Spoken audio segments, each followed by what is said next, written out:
Toby had always loved horror. His YouTube channel was proof. Sinister Stories for You. The channel had a lot of dedicated subscribers, all obsessed with the paranormal hunts he and his wife Ola filmed together. They pride themselves on realism. No jump scares, no fake ghouls, just raw, unsettling footage from abandoned asylums, forgotten towns, and cursed woods. They were a perfect duo. Toby with the camera, Ola with the EMF reader, and that steely voice fans adored. But the truth was, views had been slipping. Audiences were demanding more. So, when a fan sent them coordinates to a place called the Old Mill, tucked deep in the Pennsylvania woods, Toby didn't hesitate. Ola was reluctant. "I've heard of it," she said quietly, tapping at her phone. "It was an old grain mill that turned into an insane asylum, shut down in the 50s. People went missing there."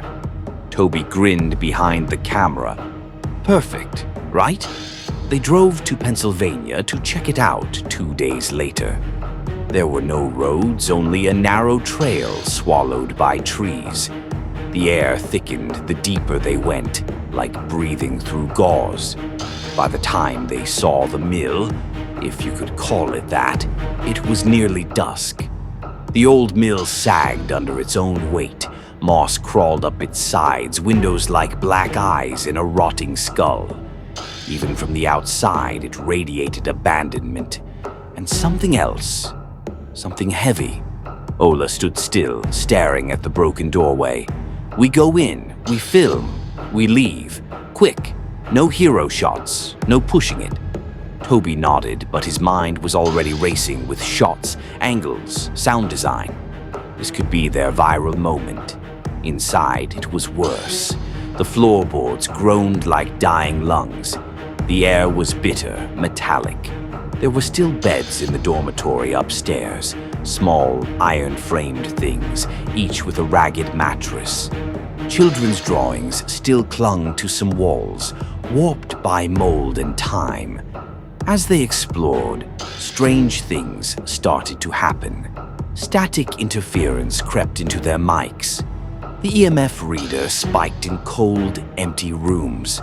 Ola thought she heard whispering behind one of the bedroom doors, but when they opened it, only dust and broken furniture stared back.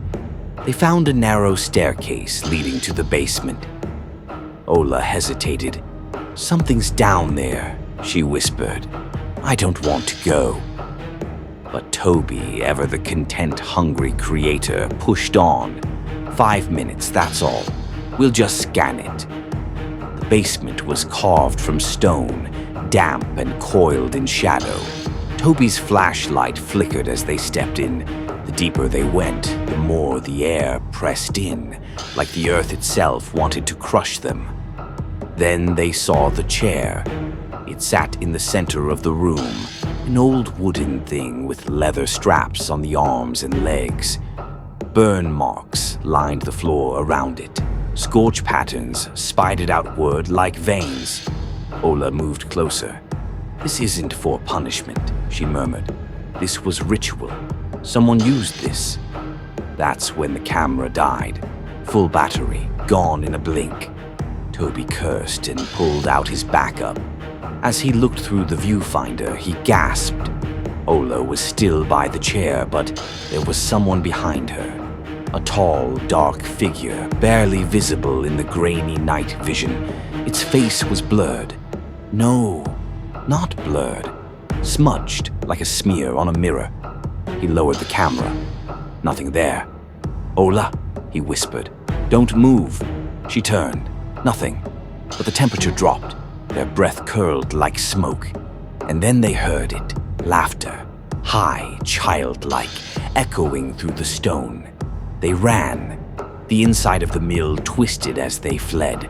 Hallways stretched too long. Doors vanished. It was Ola who found the window they climbed out of. Outside, the trees looked wrong. Closer, tighter, like they'd been waiting. Back in the car, they didn't speak. They didn't even look at the footage until the next day. Toby opened the files on his laptop while Ola sat behind him, arms crossed. "Okay," he said, trying to force excitement. "Let's see what we've got." Most of the footage was static, useless. But then came the basement.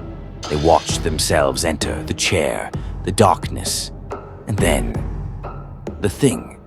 As Ola stepped toward the chair, the camera caught it again, closer now. Still featureless, still smudged, but this time it looked into the camera. It noticed them. Toby paused the video. What the hell? Then the screen glitched. The laptop buzzed. The face, that thing's face, warped and stretched until it filled the screen, and the speakers hissed with a voice not meant for this world. "You shouldn't have come." The screen went black. The laptop shut down.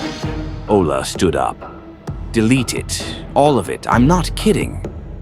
Toby nodded, but his hands didn't move. Part of him was still thinking about the views. That night, Ola left, said she needed a break. "This channel's not worth dying for, Toby." He didn't argue. He was already uploading. The video went live at 3 a.m. By morning, it had 2 million views. The comments were flooded. Did anyone else see the thing behind Ola at 7:12? Pause at 9:03. Its hand is on her shoulder. Bro, this is not fake. But then the tone shifted. Weeks have passed and subscribers were concerned. Is Toby okay? He hasn't posted in a while. Why is the channel called Ola's Stories for You now? Where is he? That was 2 weeks ago. Now Ola runs the channel alone. She doesn't explore anymore, just uploads old clips, reviews haunted gear, reads horror stories from fans. But her tone has changed. It's flatter, slower, like someone imitating her voice.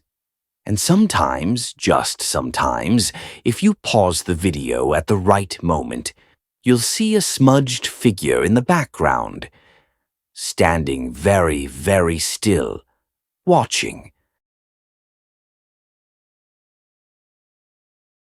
Thank you for checking out Sinister Stories for You channel.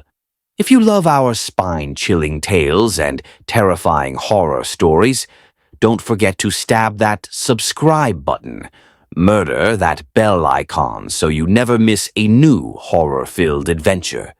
Your support helps keep the nightmares coming. Please comment below and let us know what kind of twisted, sinister stories you want next.